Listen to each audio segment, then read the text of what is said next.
មកប៉ុន្តែតាមដានរឿងរ៉ាវនៃមជ្ឈមបូព៌ាប្រហែលជ្រាបមកសឹងគ្រប់គ្នាដឹងថាកាលពីម្សិលមិញ Donald Trump បានផុសនៅក្នុង Truth Social ប្រាប់ថានឹងមាននាវាពីបណ្ដាប្រទេសនានាចូលរួមប្រតិបត្តិការជាមួយអាមេរិកដើម្បីប្រឆាំងមួយរងនៅក្នុងការបើកដំណើរការឡើងវិញសម្រាប់ច្រក Hormuz ឲ្យធ្វើដំណើរដោយសេរីហើយនឹងពោពេញទៅដោយសន្តិភាព Trump បានស្នើបន្ថែមទៀតទៅលើប្រទេសសម្ព័ន្ធមិត្តមួយចំនួនដែលចុចឈ្មោះចំហ្មងឲ្យចូលរួមជាមួយគ្នាដោយសារតែប្រទេសទាំងនោះគឺទទួលបានផលប្រយោជន៍ពីការដឹកទំនិញតាមច្រក Hormuz ដឹកត្រង់ជាពិសេសគឺចិនឯងហ្មងបារាំងជប៉ុន UK ហើយនិងកូរ៉េខាងត្បូងទាំងប្រមាណប្រទេសដែលខាងអាមេរិកធ្វើការចុចឈ្មោះចំហ្នឹងបានឆ្លើយតបជាមួយនឹងអាមេរិកខ្លះហើយនឹងស្ងាត់តែខ្លះសម្រាប់ចិននេះ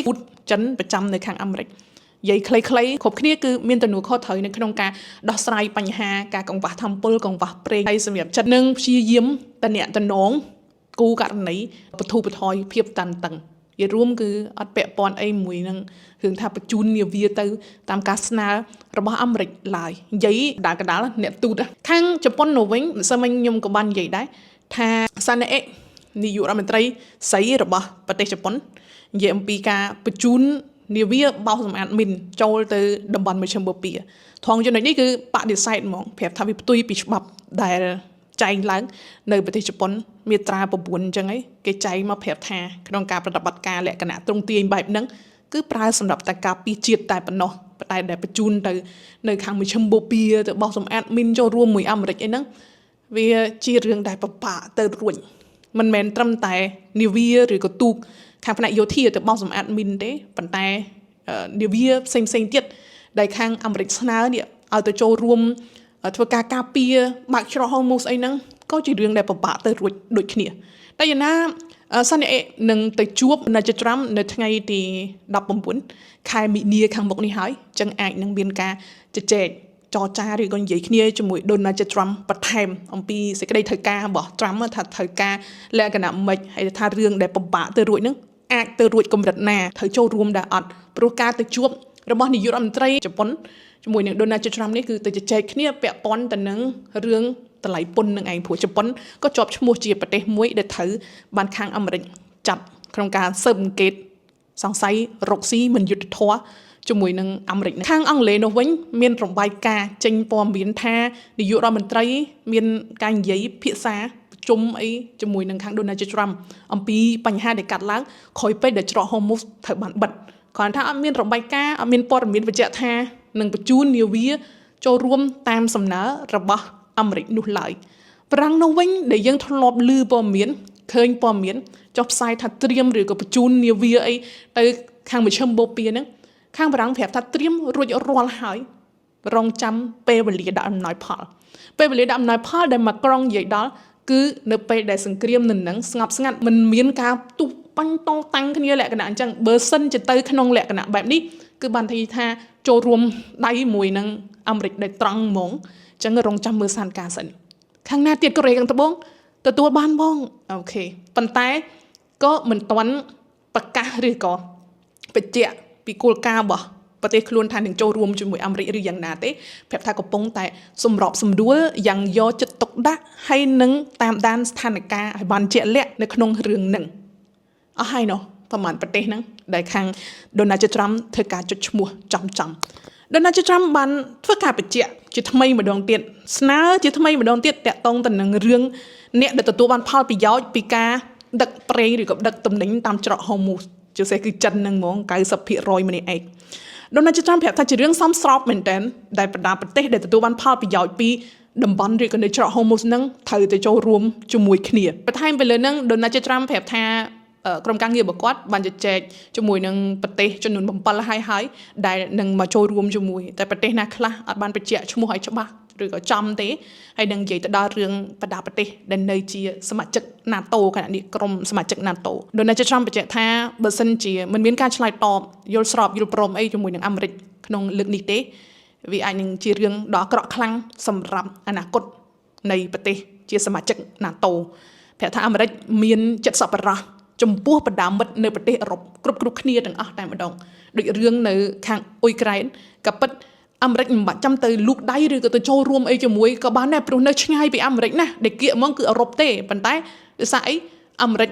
កិត្តគូឬក៏មានចិត្តសប្បុរសសម្រាប់បណ្ដាប្រទេសដែលជាសមាជិក NATO ជាមិត្តនៅខាងអឺរ៉ុបគ្រប់គ្នាគ្រាន់ថាបើសិនជាមកដល់ស្ថានភាពបែបនេះហើយសមាជិក NATO មិត្តអឺរ៉ុបអត់ខ្វល់ខ្វាយពីអាមេរិកឬក៏បញ្ជាក់ច្បាស់ថាមិនមែនជាមិត្តអីមួយនឹងអាមេរិកបែបហ្នឹងអាចនឹងជារឿងអាក្រក់ខ្លាំងសម្រាប់អនាគតរបស់ NATO តែសម្រាប់បណ្ដាប្រទេសនានាផ្សេងៗហ្នឹងអាចនឹងយល់ចេះដឹងនៅច្រកហោះមកគេដឹកចរាចរណ៍តំណែងអីគេធម្មតារហូតមកឲ្យសុកស្រាប់តាអាមេរិកលេងចាត់ការសម្រាប់ចិត្តតែឯងបែបអញ្ចឹងហើយដល់ពេលត្រូវការឲ្យមកចូលរួមទាញពួកគេឲ្យមកចូលរួមជាមួយដែរចឹងក៏ត្រូវពិចារណាត្រូវគិតឲ្យបានច្រើនសិននេះអញ្ចឹងណាមួយទៀតតកតងទៅនឹងច្រក Hormuz រឿងនៅមជ្ឈមបូព៌ាព្រោះច្រក Hormuz យើងដឹងហើយថាបិទមិនមានការអនុញ្ញាតឲ្យចរាចរណ៍ពីបណ្ដាប្រទេសសម្ព័ន្ធមិត្តរបស់អាមេរិកក៏ដូចជាអាមេរិកទេព្រោះជាសត្រូវរបស់អ៊ីរ៉ង់តែប្រទេសដែលមិនមែនជាមិត្តមិនមែនជាសម្ព័ន្ធមិត្តអីជាមួយនឹងសត្រូវរបស់អ៊ីរ៉ង់អាចចរាចរទៅបានដែលយើងឃើញច្បាស់គឺចិនដឹកទៅបានតែថៃឯនេះហែលពេញនឹងហើយដោយដែលបងប្អូនយើងបានឃើញជប៉ុនក៏ដូចគ្នាហើយនឹងប្រទេសបណ្ដុំកោះមួយទៀតផ្លេចឈ្មោះបាត់ហើយក៏ដូចគ្នានៅច្រក Hormuz យើងដឹងថាសន្តិភាពបែបហ្នឹងទោះបីជាខាងរដ្ឋមន្ត្រីការបរទេសរបស់អ៊ីរ៉ង់ជាថាបើកតាចេះគ្មានទេមានហ៊ានចូលមិនអញ្ចឹងតែទៅច្រកដែនសមុទ្រមួយទៀតនៅយេម៉ែនបងប្អូនយើងជ្រាបហើយជឿថាអញ្ចឹងអ្នកដែលតាមដានព័ត៌មាននៅយេម៉ែននេះមានក្រុមហ៊ូទីដែលជាក្រុមអ៊ីស្លាមនិកាយឈីអាបើនិយាយទៅនៅខាងយេម៉ែនហ្នឹងជាមួយនឹងក្រុមឧទាមហ៊ូទីហ្នឹងมันខុសអីពីរដ្ឋាភិបាលលីបង់ជាមួយនឹងក្រុមហ៊ីស្បាល់ឡោះទេថាប្រទេសហ្នឹងគ្រប់គ្រងដោយប្រធានាធិបតីឯងគ្រាន់ថាមានក្រុមឧទាមដែលមានឥទ្ធិពលហើយក្រុមឧទាមដែលមានឥទ្ធិពលនៅប្រទេសយេម៉ែនគឺក្រុមហ៊ូទីមានឥទ្ធិពលខ្លាំងហ្មងមិនខុសគ្នាអីពីហ៊ីស្បាល់ឡោះនៅខាងលីបង់ប្រហែលទេដែលខាងអ៊ីស្រាអែលកំពុងវាយប្រហារទៅឬធ្វើសង្គ្រាមមួយនឹងលីបង់ហ្នឹងកើតឡើងដោយសារតែក្រុមហ៊ីស្បាល់ឡោះហើយនោះទៅប៉ះពាល់ប្រជាពលរដ្ឋស្លុតត្រង់ដែលមិនមែនជាក្រុមហ៊ីស្បាល់ឡោះក៏ត្រូវរងការប៉ះពាល់ទៅមួយគ្នាក្រោមប្រតិបត្តិការប្រយុទ្ធឬក៏ធ្វើសង្គ្រាមមួយគ្នារវាងអ៊ីស្រាអែលជាមួយនឹងលីបង់ខណៈដែលកំពុងមានរឿងមួយអ៊ីរ៉ង់ដែរព្រោះខាងនោះគឺគេគ្នារបស់អ៊ីរ៉ង់ខាងហ៊ូទីនេះក៏គ្នារបស់អ៊ីរ៉ង់ដូចគ្នារដ្ឋាភិបាលរបស់ប្រទេសយេម៉ែនបានបញ្ជាក់ច្រកផ្លូវទឹកមួយដែលកាត់ពីសមុទ្រក្រហមឆ្លងកាត់ទៅប្រជិកស៊ុយអេហើយនឹងបន្តទៅសមុទ្រមេឌីទែរ៉ាណេដើម្បីដឹកទំនិញចេញពីខាងបណ្ដាប្រទេសអឺរ៉ុបច្រើនប្រទេសនោះនាំចេញទៅអឺរ៉ុបជាមួយនឹងអាមេរិកខាងជើងច្រកហ្នឹងខណៈនេះកំពុងតែវាមិនមែនស្ថិតនៅក្រោមការគ្រប់គ្រងរបស់យេម៉ែនទាំងស្រុងទេមានប្រទេស2 3ទៀតដែរហើយក៏មិនមែនជាការគ្រប់គ្រងរបស់ប្រទេសណាដែរព្រោះវាជាច្រកធ្វើដំណើរផ្លូវទឹកសកលច្រកអន្តរជាតិនៅផ្លូវទឹកអាប់បាល់ម៉ាន់ដេតគឺអាចនឹងត្រូវបានក្រុមហ៊ូទីបិទដើម្បីដាក់សម្ពាធទៅលើអាមេរិកហើយដើម្បីបង្ហាញនៅការគ្រប់គ្រងទៅដល់អ៊ីរ៉ង់ផ្លូវទឹកតាមមួយផ្លូវនេះច្រក Hormuz នេះប្រេងឡើងថ្លៃតំណែងឡើងថ្លៃគ្រប់ប្រភេទគ្រប់មុខប៉ុន្តែសម្រាប់ច្រកបាប់អាល់ម៉ាន់ដេជាប់ជាមួយប្រទេសយេម៉ែនហើយចំណុចហ្នឹងគឺស្ថិតនៅក្រោមការគ្រប់គ្រងរបស់ក្រុមឧទាមហ៊ូទីព្រោះនៅតំបន់សមុទ្រមាត់សមុទ្រហ្នឹងគឺភាគច្រើនក្រុមឧទាមហ៊ូទីហ្នឹងអ្នកគ្រប់គ្រងមិនមែនរដ្ឋាភិបាលរបស់ប្រទេសយេម៉ែនអ្នកគ្រប់គ្រងទេដឹកតំណែងភាគច្រើនទៅខាងអឺរ៉ុបហើយនឹងដឹកតំណែងភាគច្រើនទៅខាងអាមេរិកខាងជើងប៉ុន្តែសម្រាប់ច្រក Hormuz នេះគឺដឹកមកបណ្ដាប្រទេសអាស៊ីរបស់យើងច្រើន20% នៃប្រេងទូទាំងពិភពលោកវាសឹងតែនៅតំបន់អាស៊ីយើងទាំងអស់ហើយហ្នឹងទាំងចិនទៅជប៉ុនទៅកូរ៉េខាងត្បូងទៅឥណ្ឌាទៅក៏ដូចជាបណ្ដាប្រទេសអាស៊ីអាគ្នេយ៍របស់យើងក៏ប្រាស់ប្រេងពីខាងនោះអញ្ចឹងដែលប៉ះពាល់ខ្លាំងសម្រាប់យើងខណៈនេះដោយសារតែច្រក Hormuz តែសួរថាមានការទិញប្រេងអីពីបណ្ដាប្រទេសផ្សេងៗដូចអាមេរិកពីអីមកអត់ទេក៏ប្រកាសជាពាក់ព័ន្ធនឹងឯងគ្រាន់ថាភាគច្រើនយើងទិញប្រេងដែលដឹកតាមច្រក Hormuz ច្រើនជាងតែតកតងជាមួយនឹងព័ត៌មានដែលរដ្ឋាភិបាលយេម៉ែននិយាយនេះភាគច្រើនប៉ះពាល់អឺរ៉ុបហើយនឹងអាមេរិកខាងជើងច្រើនជាងគឺតំណែងឬក៏ប្រេងពីបណ្ដាប្រទេសអារ៉ាប់ដែលដឹកទៅខាងអឺរ៉ុបដឹកទៅខាងអាមេរិកខាងជើងនឹងរងផលប៉ះពាល់និយាយទៅគឺរងផលប៉ះពាល់ទូទាំងពិភពលោកតែម្ដងសួរថាគណៈនេះធ្វើនៅក្រុមហ៊ូទីនៅទេតែខាងរដ្ឋាភិបាលយេម៉ែនពុំមានថាខាងក្រុមឧទាមហ៊ូទីអាចនឹងធ្វើរឿងនឹង ដើម្បីបង្ហាញការគ្រប់គ្រងទៅដល់ខាងអ៊ីរ៉ង់អញ្ចឹងបើសិនជាបិទច្រកមួយនឹងទៀតនៅក្នុងពិភពលោករបស់យើងនេះអត់មានជ្រុងណាដែលមិនរងផលប៉ះពាល់ដោយសារសង្គ្រាមនៅមជ្ឈិមបូព៌ាទេហើយអាចនឹងមានការតស៊ូគ្នាបន្ថែមទៀតនៅចំណុចច្រកបាប់អាម៉ាន់ដេតហ្នឹងខាងហ៊ូទីអីប៉ុន្តែរដ្ឋាភិបាលយេម៉ែនក៏អាចនឹងប្រឆាំងមួយនឹងការបិទច្រកហ្នឹងហើយនឹងប្រទេស2 3ទៀតដែលចូលដូចគ្នាអាចនឹងធ្វើការវាយប្រហារឬក៏កើតការទូសង្គ្រាមអីជាមួយនឹងក្រុមហ៊ូទីនោះទៅមួយផ្នែកទៀតទៅម្ដុំទៀតហើយធម្មតាតែមានការប៉ះទង្គិចគ្នាអីផ្សេង